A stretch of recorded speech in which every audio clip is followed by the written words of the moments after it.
second blunder that I wanted to talk about was they don't know how to communicate effectively. Now the he said, she said. Now they're on two different tangents entirely.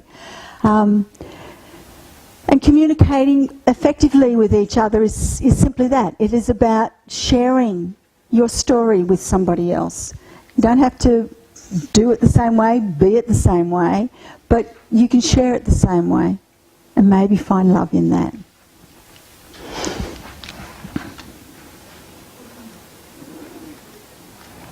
So here's briefly a communication model. Simply two people, a speaker and a receiver, and some sort of message. And then hopefully, the loop is complete with a feedback or a response in some way.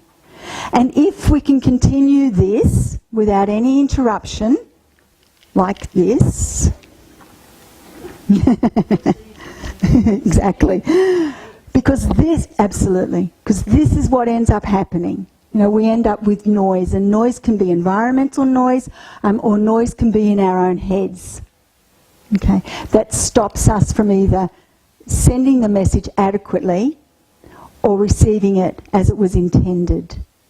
Okay, we have a miscommunication. Okay, and of course then the feedback or the response may actually also surprise the first person because the message wasn't clearly said in the first place. So what we say is important, but how we hear it is also important. And often what I tell my clients is that God gave us one mouth and two ears for a reason. We should listen twice as hard and twice as long before we speak in response to what's going on for someone else. Because it can be too easy, especially with all the noise around us, to actually make some assumptions about what actually is being said and the accuracy of that. So we've got to listen. We've got to listen carefully and make sure we get all of the information that we actually need before we respond to it. And that's learned behaviors. This can be learned, absolutely. Yes.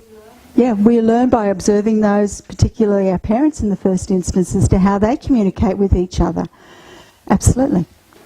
But it can also then, some of that noise, it can also be modified as we age, depending on what's going on in our lives. And when we're busy people, we sometimes forget how to actually sit down and have a conversation. I mean, I just astound myself sometimes when I go to cafes and things, and as I said, I'm a people watcher, so I love sitting in cafes watching people. And you can see, 3 or 4 people around a table all having a coffee and they're all doing this.